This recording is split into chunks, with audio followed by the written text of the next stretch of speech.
Welcome, everybody, to the PFF College Football Podcast. Big episode coming your way because me and Anthony Treash talked about the top returning tight ends in the league. No, I'm kidding. I mean, we do have that. You can go and find that, and it's actually a really good discussion.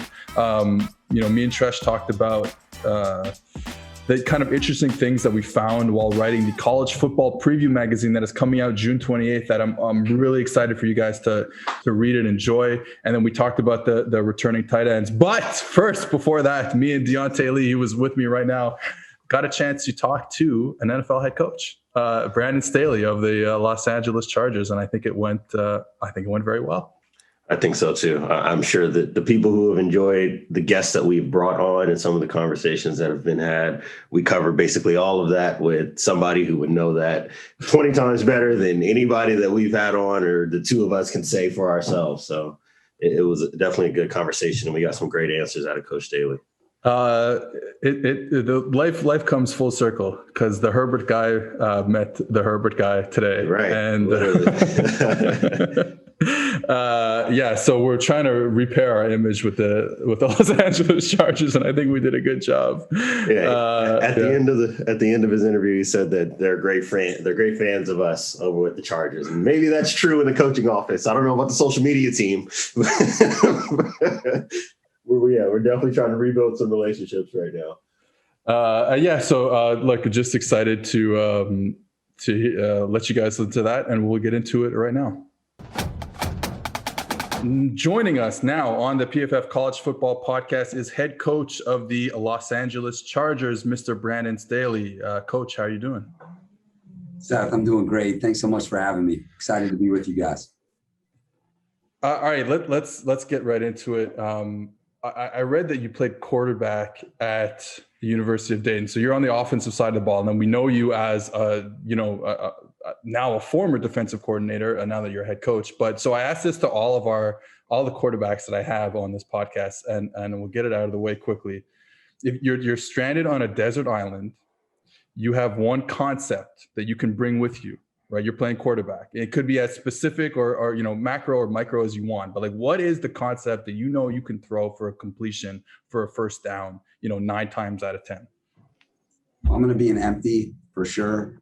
Okay, I'm going to be an empty for sure, and I'll probably have what we call shock Lucy, which is kind of a smash slot blade with a branch, and then some type of lookie, to the weak side. So I would probably try to motion to it to get some identification, but I'd also, tempo into empties so that I could, force the defense's hand. So that's definitely where my sweet spot would be. I think it'd keep my arm strength too. So get it out quick. I hear that. Touchdown to check now. I like the idea there. So if anyone was wondering why Coach Staley hired a few guys from the New Orleans Saints coaching staff, there's your answer right there. Okay, so let's get into your kind of biography, your time through football. You are pretty recently a defensive coordinator at I believe Division II school. How does that Division III? So how does that that's what 2016, I believe, and then right away you're the outside linebackers coach for the Chicago Bears in the NFL. My question is, how do you gain the respect of professional players when you're coming from a D3 school? And I would imagine it had to happen very quickly. Yeah, Seth, I think that's a great question. I think two components that go into it, earning a player's respect, is them knowing that you're a good man. I think number one, and that starts by learning about each other, listening to one another, kind of diving into each other to kind of know where you've come from and where you're trying to go. And then I think the second thing is your knowledge. Not only the knowledge of your specific defense, but really knowledge of their game, knowing them as a player, knowing what they do well, knowing where they can improve a little bit, how they can apply some of their tools to the defense specifically. And then, having a really good inventory of the offenses that you're going to be defending and the players that you're going to have to be, going against. So I felt like going into that opportunity, just being myself, being how I've always been, but just showing that I'm a well-rounded coach, both as a person and as a coach. I felt like that those were two really critical components in earning those guys' trust. Because as you said, it's an adjustment, but I was fortunate we had great guys. Was supported by an awesome coaching staff: Vic Fangio, Ed Donatel, Jay Rogers, that group of guys. And then we had a lot of good players there that really took me in and accepted me, and just really fortunate to work for those guys. Right. Actually, and having this conversation about linebackers is actually kind of segues into something that I'm really interested to know. So at the professional level, when you guys are looking at backers, how much of your evaluation is going to be projection based on maybe movement skills versus what you're going to be asking for a guy to do on a defense? How much you guys looking at like production? Are there certain baselines or red flags or things like that come up as you guys are evaluating backers, making the transition from the college game to the pro game? And specifically for the edge players, I think, number one, we try to look at the analytics, the data, all right, in terms of height, weight, speed. Maybe it's that, that initial 10 time, I think your, vertical jump, broad jump, all those measurables that I think that tell you a story. I mean, you have 20 years of data that you can trace, that you can track. And now you can go even further now with the GPS that these guys are, exposed to in college with all the catapult, zebra data. So I think you kind of start there. You can really get a sense of them like at all-star games as well. So you take a look at that data, I think, because that's at your disposal first. And then I think when you dive into the film, you just have to have a clear vision for what you're looking for from a critical factor standpoint. Like on the edge, the first thing that we're looking for is, can you rush the passer? Now there's a lot of different styles of rushing the passer. Some guys are speed rushers, some guys are power rushers, some guys are kind of a combination of the two. So, just looking for pass rush production, and then looking at their physicality in the run game. It's a big transition going to the NFL because they're playing against a lot, bigger, stronger, faster men. So that physicality at the point of attack, can they anchor and really be a force on the run front? For us, like those guys are playmakers. Those guys, in one-on-one situations, those guys are, asked to dominate that matchup. And then the next thing is, do they just have that baseline of AA to be able to change direction and the minimal type of coverage roles that we ask them to do? Do they have that COD? Do they have that AA to change direction? And then you factor in guys, their football IQ, their makeup, right? Does the game make sense to them? I think that is something that once you have the pure data and then some of that, the actual physical evidence of the film, then you have to dive into the player and how well they process, because something that I'm a big fan of talking about is like your game speed is like your 40 plus how well you process, and so, at every position, there's a processor involved, and I've been around a lot of great rushers, Khalil Vaughn, Bradley Chubb, Leonard Floyd. And I think that all of those guys have a big time processor on top of being physically gifted. Your processor and how well you see things on the field, that allows you to react and play the game the way we want it to be played. I want to start talking about what you're doing defensively, like schematically. And I want to start with something that Diante actually said, I believe last week or I think 2 weeks ago on the podcast, talking about how when you play in too high coverages, you obviously have that numbers advantage in the secondary against passing teams. And therefore you need to figure out the techniques needed to stop the run if you're going to be in a light box, and then vice versa if you spin down to one high. So for you, obviously, and coming from, coaching under Vic Fangio, if you look at last year, the Rams defense and the Broncos defense, by far, the most snaps where a defense started in too high and then, either stayed in too high or rotated down to a one high coverage. So that is something that you believe in clearly, tremendously, staying in too high as much as you can. So what are the ways that you're able to kind of still stop the run? What are the techniques that you guys try and use in order to steal gaps up front? Yes, that is a good question. I think that you have to be tied in from the front to the back, number one, to play the way we play.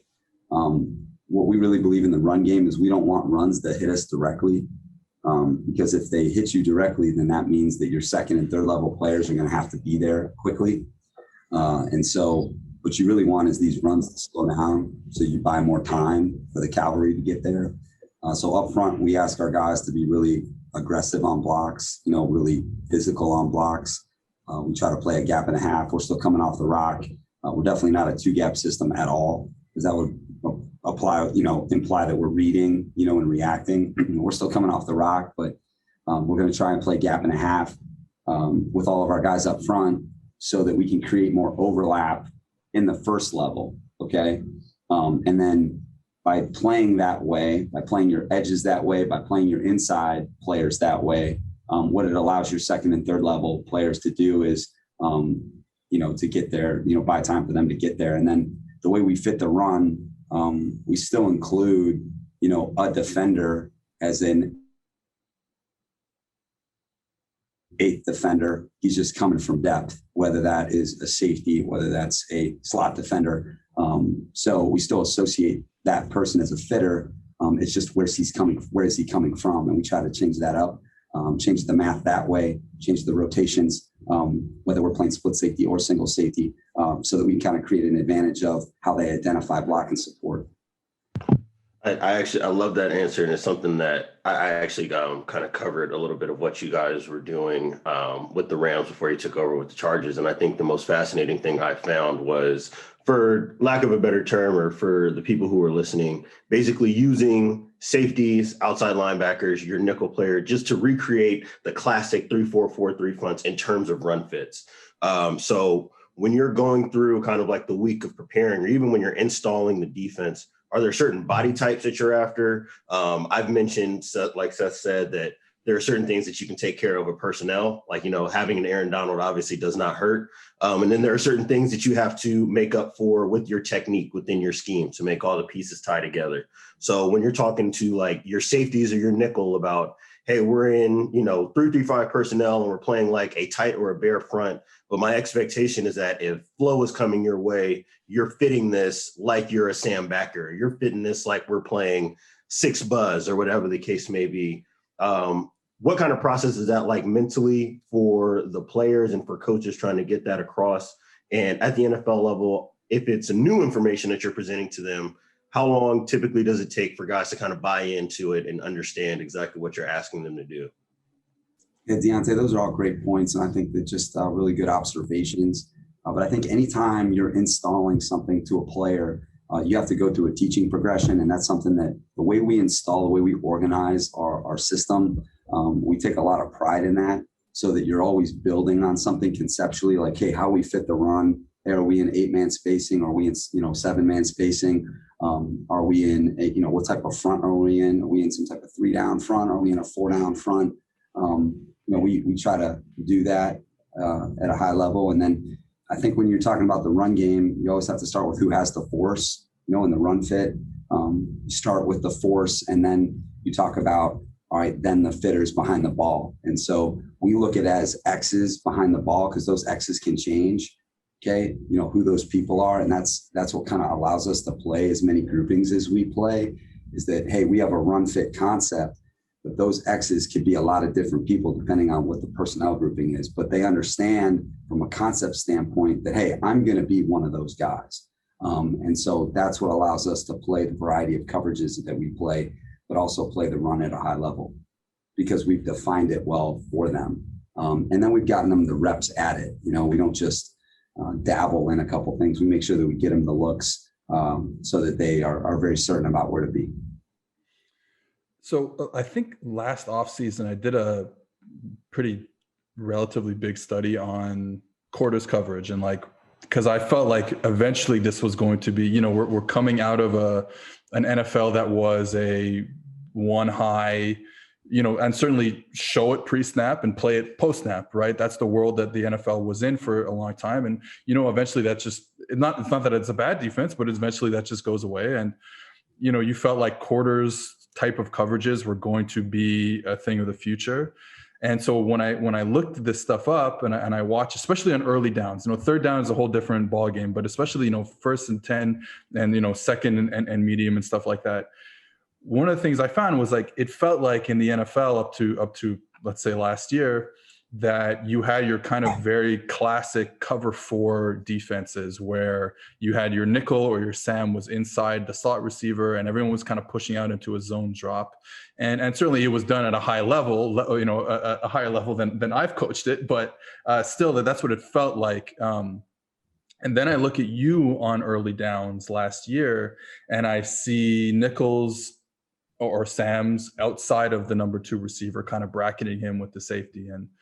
And I'm curious, why? Like, what are offenses? So, why do that specifically? And then, I think, what are offenses telling you that, hey, maybe it's the league needs to be more quarters, and I think maybe in 3-4 looks like you talked about before. Like, what are offenses telling you that maybe we should move away from that one high system?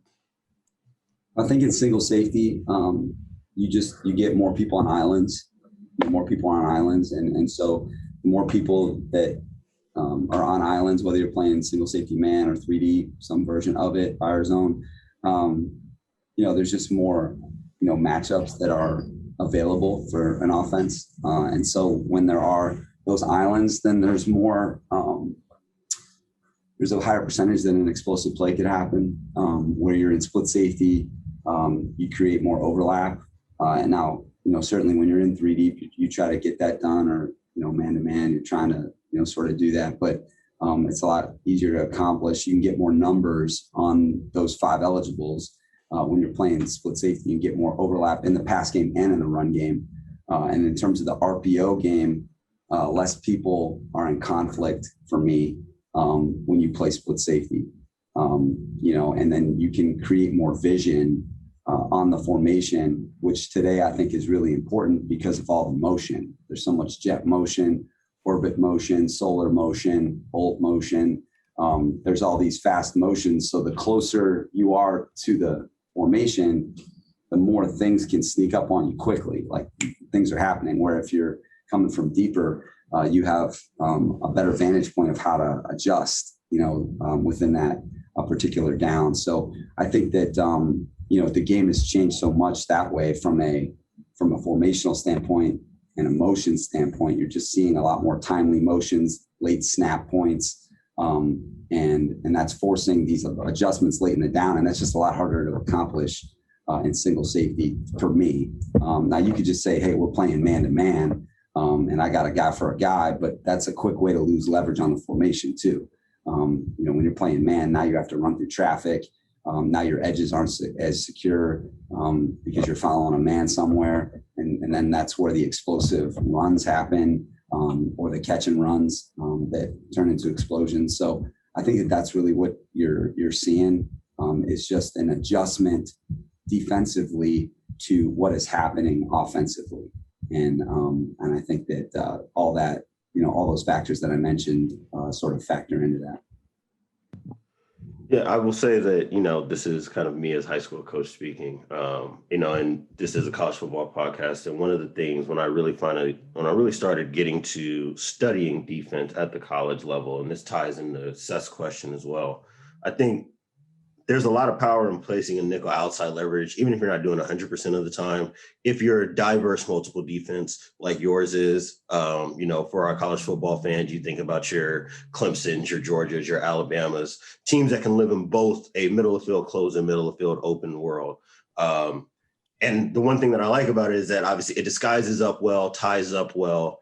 And going back to our earlier conversation about the run fit, if you are able to live with a nickel outside leverage type of world because you're playing both middle of field closed and middle of field open, to your point about getting guys to understand their picture as far as how we're fitting the run, all of those things marry up well together. So for you, as you construct this defense, obviously borrowing maybe some from Fangio, some from the college level, is there anything that maybe trips you up in terms of like the body types we're getting in the league is different than what we get at the college level, or their understanding of certain fits, certain coverages, maybe we need to tweak or adjust this or that? What is that process like, when you're borrowing either from the pros or the college level and trying to implement it into what you're doing in your own philosophy? Number one, Diante, high school coach, college coach, pro coach. I mean, we're all coaching. We all have really tough problems to solve every week. Okay. I don't care what level of ball you're at. Coaching defense is a challenging thing. And I tell people all the time, when I was at John Carroll in 2016, you should have seen our national semifinal versus Wisconsin Oshkosh. That's like defending the Baltimore Ravens. I mean, you're talking 22 personnel pistol, 13, 11, motion all over the place. I mean, of all the runs that you're seeing with Lamar Jackson, all those timely motions with the sifs coming back, arcs. I mean, that was defending those guys. I mean, it was one of the toughest preps that I've ever had. One of the great ball games that I've been a part of. You go defend Mount Union, those guys. You defend Wisconsin Whitewater. I mean, those are three of the toughest games I've ever had to prepare for as a coach. And I've been in the NFL for 5 years, and I think for anybody watching this podcast or listening to it, there's so much application from high school to the pro game. A lot of it for me, when you talk about specifically leverage from the slot defender, is that if you believe in the premise that don't let the ball get to the grass, don't let the ball beat you to the field, then that's a motive to put a guy outside the slot. Certainly the hashes are different in high school and college. They're wider. But I still think the principle applies. Even in the NFL, it's still a field-oriented, formation setup, if that makes sense. Like, you're still going to have normal field sort of formations if you take a look at pure, like, where the passing strength is. So I just think that if you start with the premise like space is the enemy of defense, well, a big way to cap, a formation is to get your slot defender outside of two. Because then that kind of cuts the field for the rest of the guys. So I think that that's just a good place to start. Now, sometimes, you're getting these, like the Baylors and like all these places that are over splitting the trips, and they're getting like three outside the alley. And then you got to go into like, all that, your divider rules and stuff like that. But I mean, at the same time, they're funneling themselves too. And then what you got to be able to teach, no matter what level of football you're in, is who's in the fit and who isn't, who's associated for the RPO, who's associated for the run, and that's not changing. I mean, that's like defending Navy. It's dive, quarterback, pitch, right? And that's how you have to install every defense that you play, is who's responsible for those things. And so whether you're defending a triple option team, Diante in San Diego, or you're defending the Baltimore Ravens, it's still going to come down to that essence of defense. And, we all are defending the same thing that way. All right. Before we get you out of here, I just wanted to know, so you've been, the head coach of the Chargers now for a few months. You've now seen your players, on the field. You've had your OTAs, you have your mini camps and stuff like that. When you talk about your two kind of biggest stars on defense, that would be Derwin James and Joey Bosa. What have you seen now that you've seen them in person, you stood next to them, that you're like, okay, these guys are like, it's changed your almost perspective on those guys now that you've seen them in practice? Those guys definitely change the math and how you play. You got to, and wherever you're at, like when you're at John Carroll, you got guys like, Frankie Pines and Ray Brown up front. Those guys change the math for you. You guys got, then you got, Javon Dawson at Star. He changes the math and how you play. We have this guy named Mason McKenrick, who's kind of like this Fred Warner, Bobby Wagner, running, hitting, blitzing, versatile guy. You wherever you go, you're going to have premium players where you got to feature those guys and take advantage of who they are and what they do. So with Joey, he's one of these edge guys that, I've been fortunate to be with, like, Khalil, Vaughn, Bradley, Leonard, those guys, and Joey Bosa is as good as it gets. He's in that same category of one of the, you could rank him, stack him how he's one of those top, players at that position. And I think what he allows you to do is really, try to, manipulate the front structures to isolate him, whether that's in the run game or the pass game. But he's going to be on the edge of our defense in a playmaking role. We're trying to move him around a little bit more than what he's probably done in the past to kind of feature him. But he's definitely one of those premier rushers that people have to be aware of, and I was certainly with one last year with Aaron, inside, which was a little bit different. Joey plays on the edge. And then with Derwin's sort of, and I had his best friend last year, Ramsey, Derwin is that like LeBron James of the NFL, where he can be everywhere. LeBron can guard all 5 positions. He can play all 5 positions on offense. And depending on the matchup, you can get him where you need to, whether it's closer to the line of scrimmage, in the slot, deep at safety. He can match up like playing man-to-man on tight ends, backs, or receivers.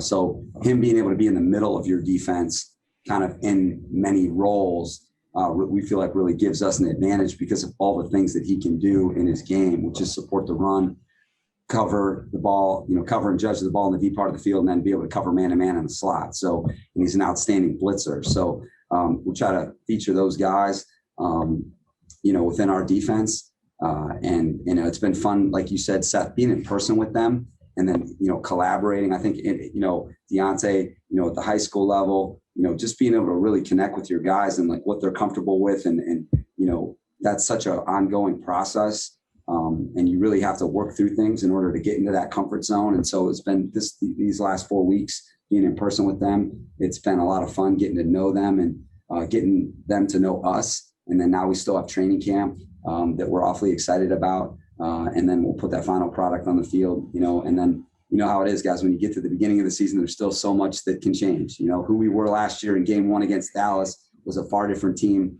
than that last game against Green Bay. There's so much that you can do to improve your team as you keep going. So, but guys like that you mentioned, Diante, you're always trying to feature those guys the best way you can. And that's an always an ongoing process. All right, Coach, I appreciate you doing this. I usually ask people at the end of the podcast to plug their work. I think people know where to find you. CBS, Fox, and ESPN. So good luck this season. Hope great things for you, and appreciate you doing the podcast. What I would say is, for anybody, like 5 years ago, I was coaching in Division III, and this podcast, you guys just do such an important work in spreading the growth of the game. And that's what makes the game amazing is that there's so many ideas that come from all over the place, whether it's high school, college, the NFL, and making the game accessible for people all over the world to learn about it. I think that's something that I've always been in love with, and I certainly wouldn't be where I'm at if I hadn't been able to learn from a lot of really good people. So you guys do great work, and really excited to be with you guys. DraftKings Sportsbook is giving you a chance to lower the over-under on a featured playoff game. That's probably the only way I would ever win a bet. All players who place a bet on the featured basketball game will have a hand in lowering the over-under on the game. That's right. For every 1,500 players who bet the over on the select game, the over-under will drop by 1 point. DraftKings is safe and secure and reliable, so you can deposit and withdraw your funds at your convenience. Download the top-rated DraftKings Sportsbook app now and use promo code PFF when you sign up to hammer the over.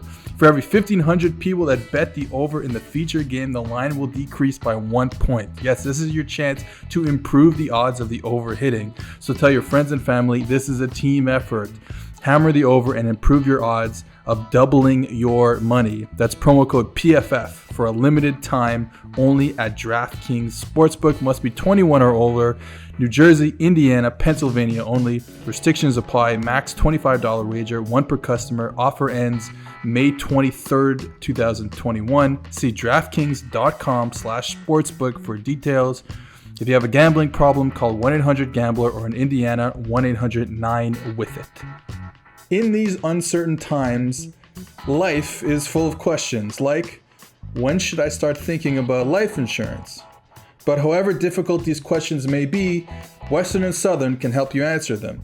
Backed by over 130 years of experience, together we can look ahead to leave the unknown behind. Western and Southern Financial Group, life insurance, retirement, and investments. Compensated endorser, products issued by member companies of Western and Southern Financial Group, Cincinnati, Ohio.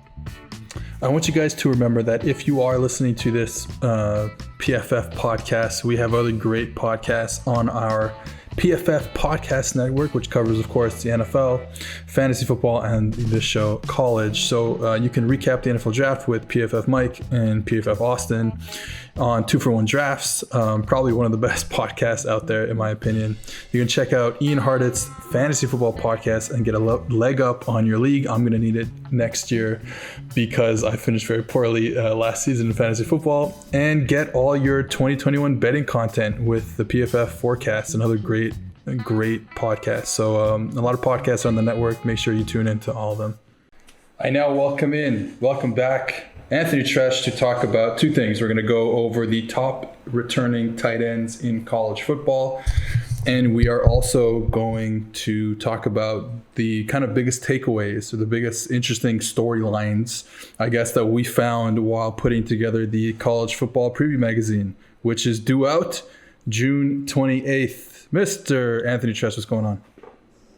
Not much, man. Just been absolutely grinding these last few days. It's going to be fantastic. My Google Docs right now, the amount of words that we've both written for this thing it's absurd. I think it's how many pages it's going to be. I think last I heard was over 600. We're at. How many per team? We're at 9 per team in the Power 5. Yeah, 9 per team, or 8 or 9 per team, and then a few for the couple each for the group of 5.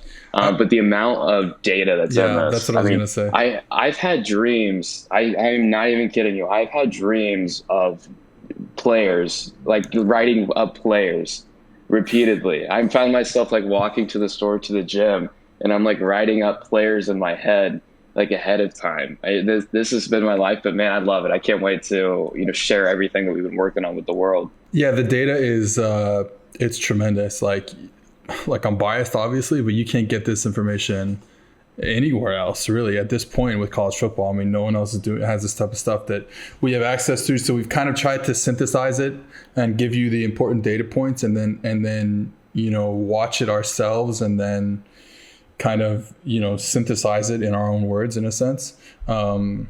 So yeah, we're both really excited to share it with you guys. I guess we're recording this on the 16th, so in 12 days. All right, so let's get into it. We want to talk about kind of the interesting stuff that we found while working on the guide, and I will let you have the floor first. All right. I will say my biggest takeaway, and this is highlighted as this team's biggest strength in the preview guide. And this with the Georgia Bulldogs, I'm pretty sure that they have the most physically gifted team in college history. I mean, we can't measure this, but just from a subjective sense, I've never seen a team that has just been so littered with physically gifted players. I mean, with adding on, Darian Kendrick and Eric Gilbert. I mean, Eric Gilbert, who we'll talk about more in a little bit. He's not Kyle Pitts yet, but he is kind of like a baby Kyle Pitts, from what he can do from a physical perspective. They have the other tight end there too, and you have Nolan Smith and Adam Anderson on the edge, two explosive, really gifted athletes. Keely Ringo, who's probably going to start on the outside opposite Darian Kendrick. This guy's a true freshman, 5-star, top 10 recruit, over 40-inch vertical, 4.3 40 guy. They have a track star on the Georgia track team at wide receiver too, who only ran 7 routes, but somehow managed to bust off 2 insanely large catches last year with wide open separation. I mean, across the board, at every single position group, this team is just absolutely littered with physically gifted players. I was researching all of their measurements in high school and their times and their athletic backgrounds. I found myself an hour. I got stuck in a rabbit hole. But I mean, there was just so much potential there. Whether or not they could put that potential into action, we'll see. But they're just scratching the surface, man. That's for sure. Yeah, I mean, we say it almost every year, but I think the thing with Georgia is yes, don't get me wrong. Please don't get me wrong. I love making fun of Georgia. Absolutely love it. But, when you look at them, obviously they're playing in the same conference as Alabama, and then they're playing in the same conference as 2019 LSU. You know what I mean? So it's those are elite caliber teams, and they've just been, I know it's a cursed program, but they've kind of been just unlucky. They probably should have won the national championship within the last 3-4 years, and they could have been back to 2 national championships, back to back. You lose to Alabama in the SEC championship game. So it's the big comeback there. So like they're just a cursed franchise, but I do think you would probably believe that they will eventually get over the hump. But I hope not, because I like to make jokes about them. Okay, I'm going to go with Florida State and talk about their offensive line, because all we do is talk about Florida State's offensive line. But I wanted to put it into context here, because I think I just couldn't believe my eyes. We know it's bad. We know it's been bad for a long time. So we have our pass block efficiency metric, which is a little different than like the cumulative pass block grades, that we give out individual players and then put it together for the team. So this is our like efficiency metric for pass blocking. And so in 2016, this is the penultimate Jimbo year. They were 88th in that metric in the country, and they won 10 games, and they won the Orange Bowl. So like, and that's not good. Like clearly 88th is not good in a 130 team, league. But since then, they have finished 107th, 127th, 116th, and last year 109th in the country in pass block efficiency. Like there's bad, and then there's whatever they've been doing. And the crazy thing is, last year a little bit, but definitely in the year where Kendall Briles was the offensive coordinator, I guess that was 2019. I mean, they try to protect with people.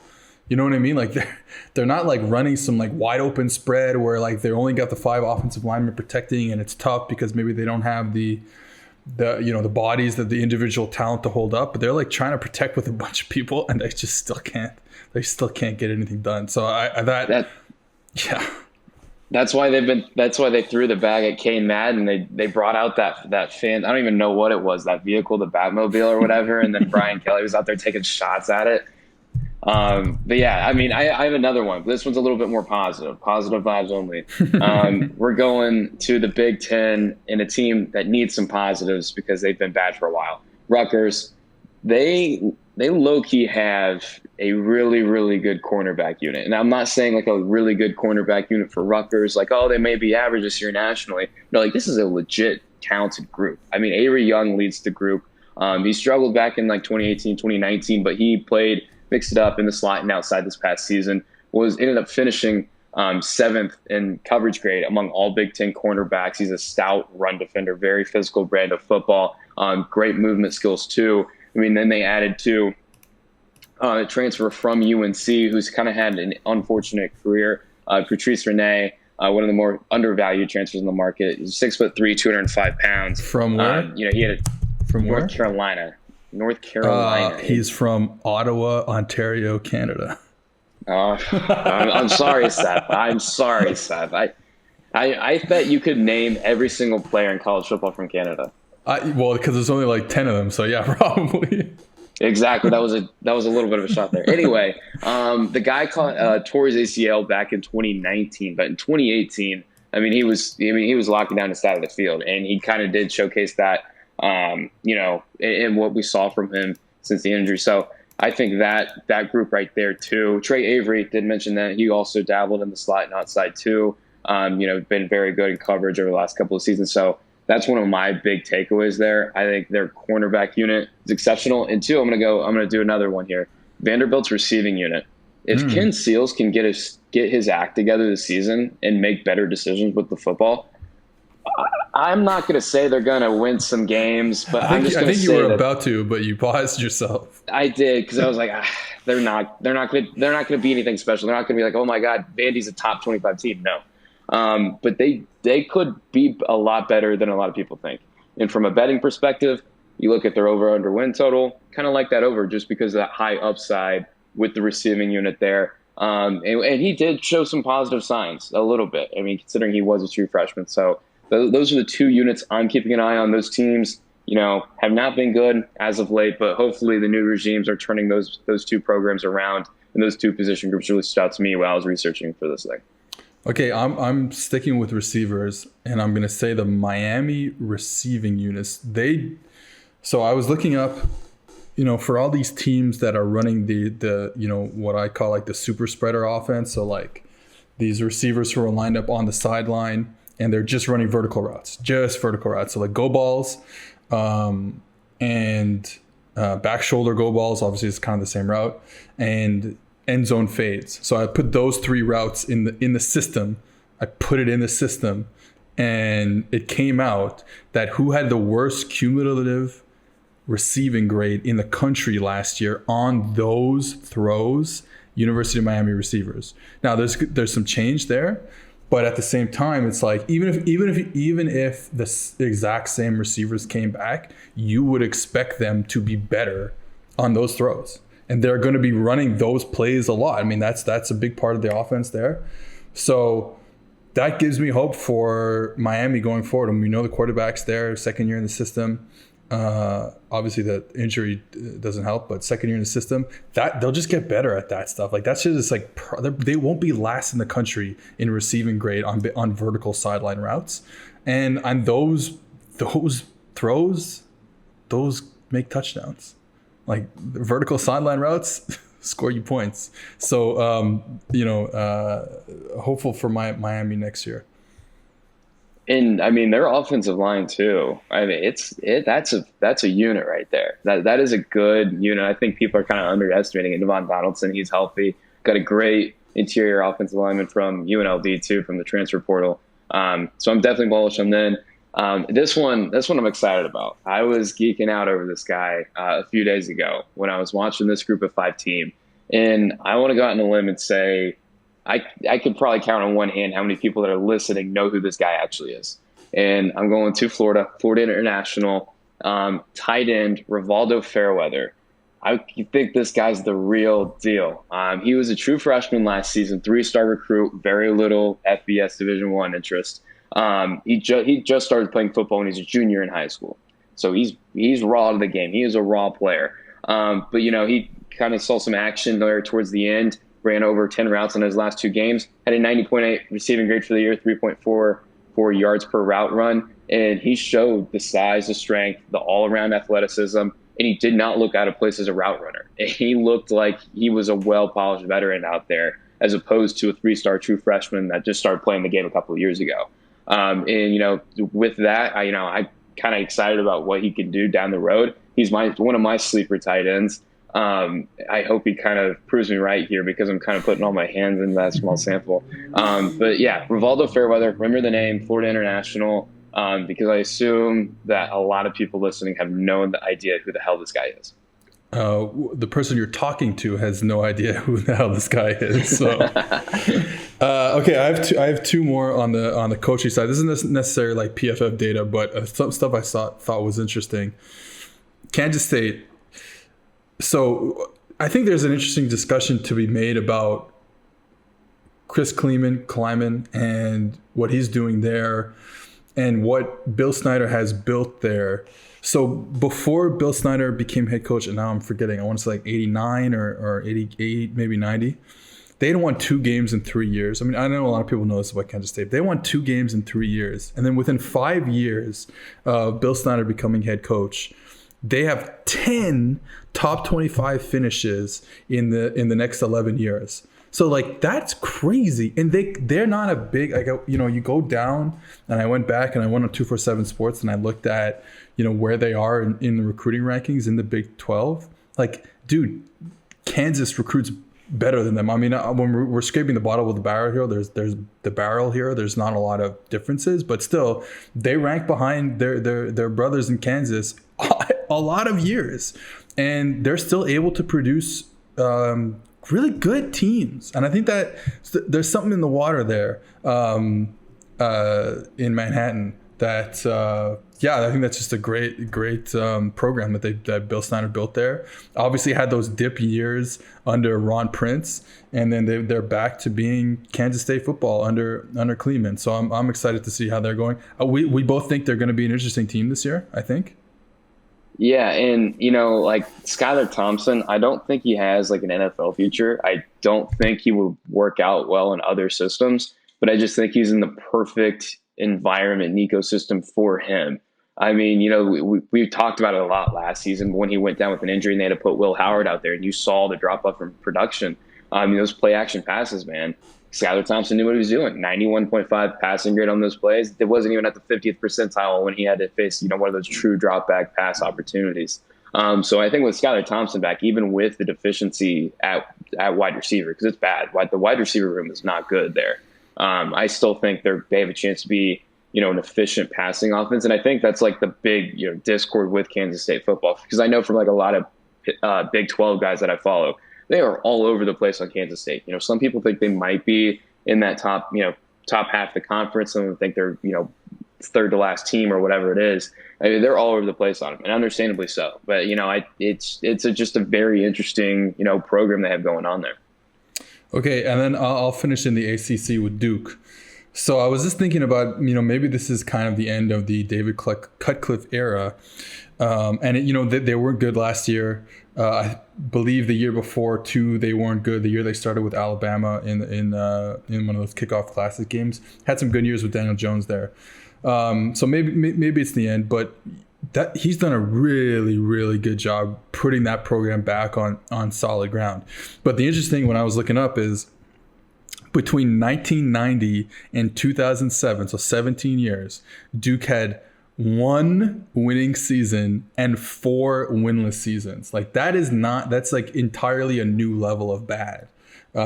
So what? Oh man, now I don't remember who took it over. There's a guy who came in before Ted Roof, I believe, who had kind of put it back onto, like I said, solid ground, and then Ted Roof came in and it wasn't very good. But yeah, David Cutcliffe's done a really good job. Also, what I found out is the best coach in Duke history on the football team is named Bill Murray. So there you go. I like that note. Yeah. And I will say too, like they kind of got screwed last year.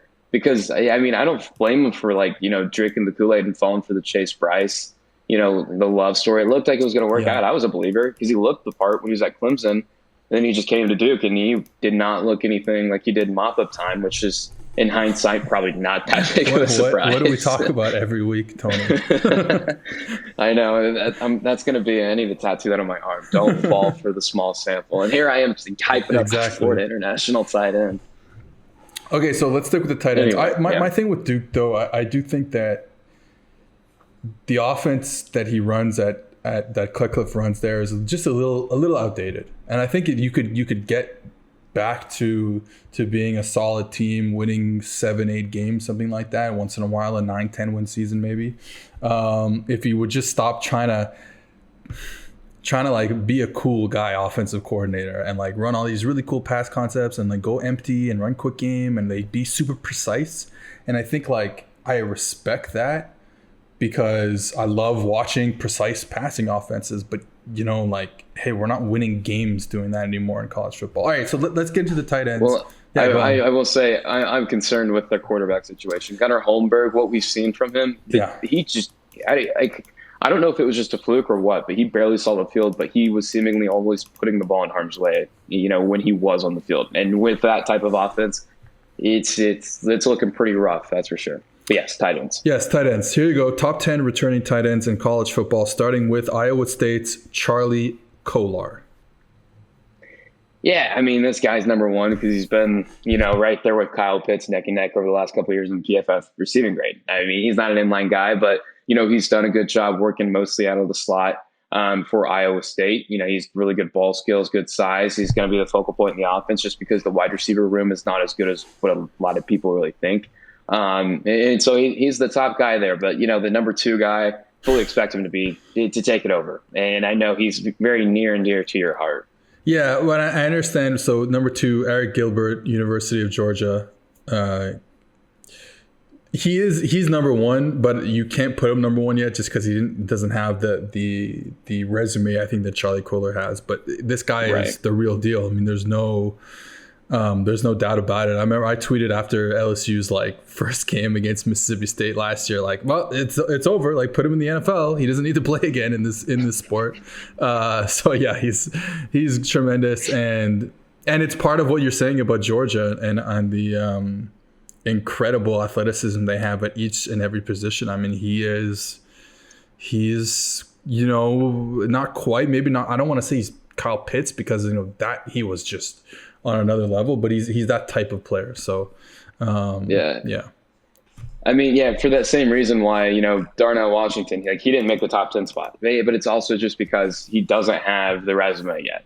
But I fully expect him to eventually get there because that guy also is an absolute physical freak. I mean, his wingspan, it's absurd. I mean, he can haul in some off-target passes like with relative ease. And Enrique Gilbert, I like that, I like the baby Kyle Pitts nickname for him because that's what he is right now. We'll see if he actually lives up to being Kyle Pitts. But you saw, when he was, split outside at receiver on those few instances, you did see that capability. I mean, if I recall correctly, I think it was him and Kyle Pitts were the only guys with like multiple explosive receiving plays when facing press man on the outside. Darnell Washington happened to be on there as well. And so I think he eventually could get there. He's number 2 right here. Couldn't put him at number 1, but fully expect him to claim that spot at Georgia. But it will be interesting because he was talking about that they're going to use him more at receiver. I have no doubt that he's going to thrive there despite going up against some pretty stiff competition. Number 3, Jalen Watermeyer, Texas A&M. Yeah, and with Texas A&M, anytime I talk to him, I kind of do get frustrated because I just wish they had a good quarterback because this is such a talented team at every other position group. Obviously, the offensive line too is kind of you need to show some improvement there. But I mean, at least they return so much players, and that's usually a good thing. Exactly, 100%. I mean, with Jalen Watermeyer, I mean, you're getting a guy that's he's can play through contact, very physical player. He did see some more action split outside at receiver this past season, was actually more productive than he was the year before. So it just keeps going back to it. What are they going to do at quarterback? It's going to be hard for them to master that offense there. And you have playmakers, like Jalen Watermeyer and Nia Smith, who is a dynamic weapon, Devin Achane, Isaiah Spiller. The defense, too, is just absolutely loaded as well. DeMarvin Leal, one of my favorite players, regardless of position. And so I feel bad for Aggie fans, but Jalen Watermeyer, top 3 tight end in college football. All right, number 4, Isaiah Likely from our Coastal Carolina Chanticleers. This is my guy. Guy. I mean, so you look at the data and you're like, damn, this guy absolutely dominated. You're like, well, he kind of did play some, cupcake competition sometimes, sure. But then also you look into his background. He played, down the stretch with a lower body injury. They ended up having to have surgery on right after the season. Knocked him out for a few months there. He had a 95.0 receiving grade over his last 5 games, went 11 of 14 on contested opportunities. He is, I would say the best, clear-cut best group of 5 tight end. I'm excited to see what he does this upcoming season. Obviously that, having that kind of offense he's in does help his production a little bit, but he can win on his own. And I think, I don't think people need to be falling for the, he's not the reason for his success. It's the offense type of trick. He's the real deal. Number 5, Brant Quaith, Utah. Brant Keith, he's a different tight end. This is the type of tight end I struggled with ranking just because he's not really a tight end. I hate calling him a tight end. He's 6'2", 230 pounds. And he's just, not very good ball skills, but he's just schemed up targets underneath. And he can win. He wins after the catch. That's exactly how he wins. I mean, he's broken 16 tackles and 59 receptions over the last couple of seasons, averaging over 7 yards after the catch. He does have speed, challenge the seams there, but he is going to be very productive because of that. As long as they can just scheme getting the ball in his hands, he's going to do the work himself from there. He's made the most of his opportunities with an 86.7 receiving grade over the last few seasons. So that's why he's there at number 5. Number 6, Trey McBride, Colorado State. Yeah, he's probably, I would say that the number 2 behind Isaiah Likely. Even though there are only 2 spots here, I think there is still a pretty considerable gap. But he's a good all-around tight end. Up until this point, there's not a whole lot of good blocking and receiving tight ends. Trey McBride, he is one of those guys. He did put up exceptional production. There was only 4 games played at Colorado State this past season, but he was a focal point. 90.8 receiving grade. With him there too, and Diante Wright. I mean, that guy, I'm bringing in a wide receiver right now, but I was writing up Colorado State a few days ago. That guy is an after the catch, just electric guy to watch. And so, some good things happening there at Colorado State. Number 7, Greg Dolcich, UCLA. Yeah, this guy went from being a walk-on just a few years ago. I remember that game he broke out. I can't remember what week it was or who it was against, but I just remember having an absolute monster game. And he does have really fantastic speed, even despite, packing on a bunch of weight there too. He just absolutely racked up production on vertical routes. And that's the type of weapon he is. And that's what UCLA needs, because Dorian Thompson-Robinson, we've been very critical about his passing ability in the past. And he's just kind of, I think he's in that, that Jaden Daniels camp and Bo Nix camp, where some people just look at the recruiting background and the athleticism and they say, this guy has to work out. There's no way that he can't. But he just really hasn't, performed up to par, up to expectations as a passer. But people like Greg Dolcich kind of can help him out there. I think Kyle Phillips, too, the slot receiver, helps him. I mean, he's in a good ecosystem there. And I think, that's kind of the divider between, you look at the betting markets and our projected win totals at UCLA, and you see there's a pretty stark difference between the two. We're a lot less lower on them because of Dorian Thompson-Robinson's passing ability. I think that's kind of one of the big dividers there.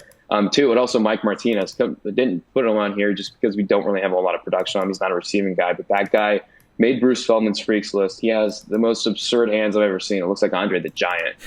He's a very good blocker there. So they had probably the best tight end tandem, well, second best now in college football. Number 8, Austin Stoner, Oklahoma.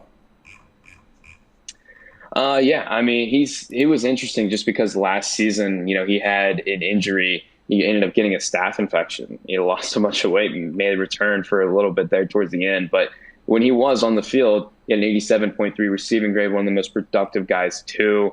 He had picked up a 15-plus yard gain on over 32% of his targets, which is an absurd rate for a tight end. Also, too, at the same time, that the offense helped him get him there. That's Lincoln Riley right there. That's why Lincoln Riley is one of the 3 best coaches in college football, because he's good at that. But he did do it himself on multiple occasions, and so makes top 10 there at number 8. Number 9, James Mitchell, Virginia Tech. Yeah, he's been kind of a boom or bust player. The big playability is what landed him here. I mentioned just a minute ago with Austin Togner, over 32% of his targets, 15-plus yard gain. James Mitchell, 1 percentage point behind him there at 31%.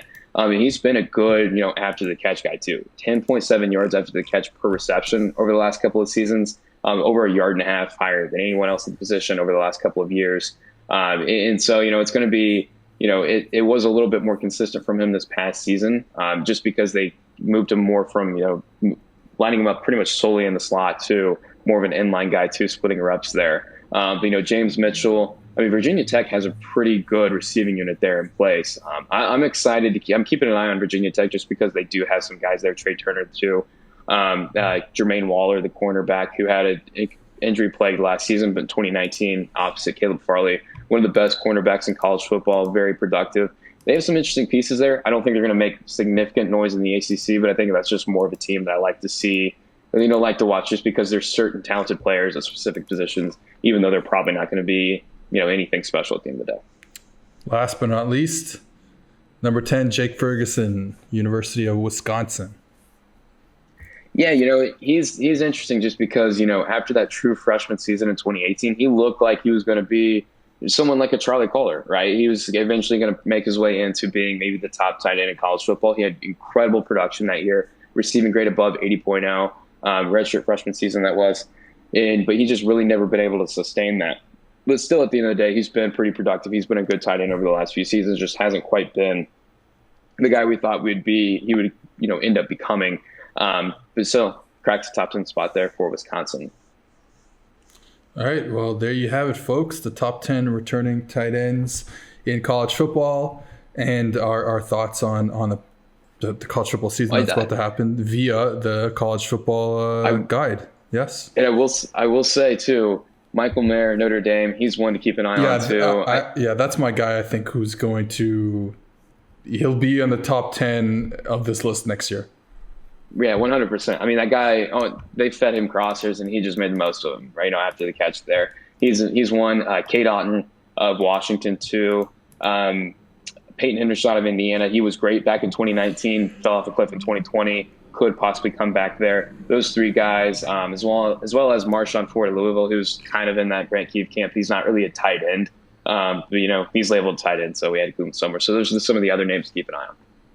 All right, well, there you have it. Tight ends in college football. All right, thanks a lot, Tony. All right, so there you have it. That's the PFF College Football Podcast with an interview with Brandon Staley, head coach of the Los Angeles Chargers. I always pause before I'm about to say Los Angeles Chargers because my brain wants to say the San Diego Chargers, but they are the Los Angeles Chargers. Stay tuned next week. We have a very interesting discussion coming on recruiting, like recruiting data, recruiting analytics. So I think you guys will like that. And I'll see you guys next week.